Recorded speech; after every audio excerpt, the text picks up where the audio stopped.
Okay, Assalamualaikum. Aku buat video ni sebab tak jumpa lagi dekat YouTube atau YouTube lah. Aku cuba search macam mana nak riliskan kalau bonnet Pajero LO aku punya model. Aku tak pasti model yang atas pada dia sama ke tidak. So problem aku adalah kita ni 2 bulan tak jalan, tapi sebulan sekali ke 2 minggu sekali aku buka. So tadi aku nak tarik bonnet ni sekarang okeynya tau. Okey, ada 1 inci buka tu kan. Tapi tadi aku nak tarik langsung tak bergerak daripada sini. Langsung tak boleh. Bukan kata je dah tarik tak buka, langsung tak boleh tarik. So itu problem dia. Dan bila tak boleh tarik, maksudnya bonnet tak boleh buka. So aku sebab post saya cari tip, ada yang suruh seorang tarik, seorang hentak bonnet tau. So aku try dengan rumah tak boleh juga. Dan aku nekat aku rentap juga. Dan rentap dia terbuka. Okay, so bila terbuka, aku baru nak study lah sebab belum tak ada ambil pot benda ni. Ni mechanical dia, movement dia. Okay, ni kabel yang datang. So bila kabel yang datang ni, bila kita tarik dari sana, dia akan ke sana lah. So maksudnya dalam ni punya mechanical dia akan ke sana. Bila dia ke sana, baru boleh buka atas ni. Okay, kabel ni dia lalu ke atas tau. Dia tak macam kereta. Kereta setengah tu dia boleh buka daripada bawah tayar celah ni, boleh masuk tangan untuk tarik kabel tu untuk buka ni kan. Tapi Pajero LO ni yang lain aku tak nak komen sebab aku tak tahu. Dia kot sini sini, lepas tu ni dia pergi sini, nampak tak dia di atas. So tangan daripada bawah nak sampai sini memang tak sampai. Aku pernah tengok video macam mana orang curi bateri lah. Dia buka bonnet kan, nak curi bateri. So sebenarnya dia masuk tangan daripada bawah ni, dia selup dan dia tarik kabel tu. So tu buka. Tapi untuk Pajero LO memang tak boleh. So aku dah buka dia punya mechanical unit yang lock ni. So kalau dia punya type macam ni lah. Ni. Okay, dia punya ni masuk ke sini. So bila kita nak buka, aku terbalikkan dia macam ni. So bila kita tarik daripada dalam tempat driver, yang ni akan bergerak. Yang ni akan bergerak ke sini. Kena banyak tau. Sikit dia tak boleh release. So dah banyak baru dia boleh release lock dia. So aku punya idea, aku nak buat bypass lah. Aku nak ikat kabel ke sini, mana-mana part ni, jangan kacau dari sini lah, bahaya.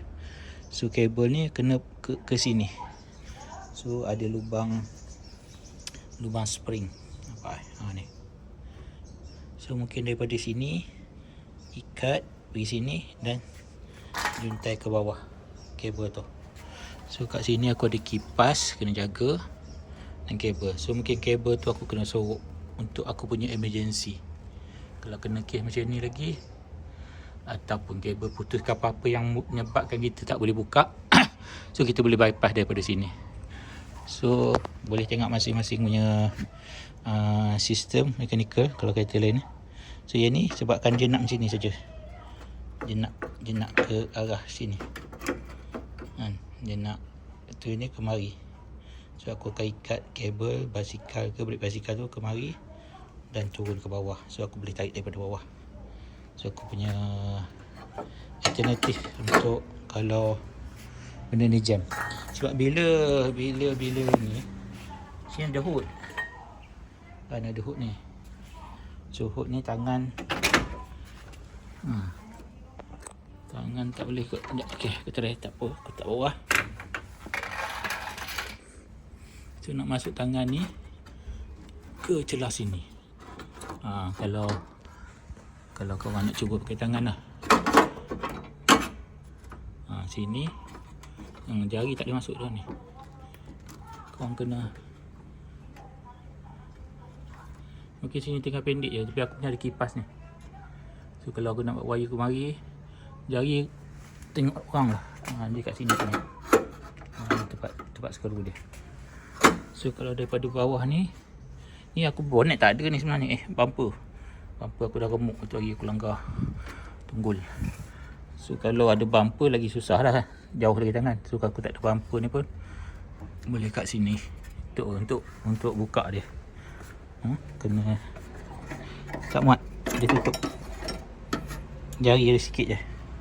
Kalau kurus boleh lah. Maksudnya kalau nak buka dia, ni kena tarik ke sini. Buatlah macam mana pun. Itu dia punya nak bypass buka kalau tak nak pakai daripada sana. Part ni kena ke sana. Part ni ke sana. Okey, ni untuk LO punya. Aku share macam mana dia punya bonnet hood, dia punya lock system. Dari belah sini, belah kanan tak ada apa-apa. Tak function. Dia belah sini untuk release. Kalau kabel ni pun dia sarung dengan besi ni. Dia mungkin safety ke ni, tak nak bagi orang boleh tarik. So dia cover dengan besi sini. So kena buat bypass untuk kita sendirilah. Jangan pergi LO punya ni, tahulah. Dah hilang bateri. Okey, itu saja. Assalamualaikum.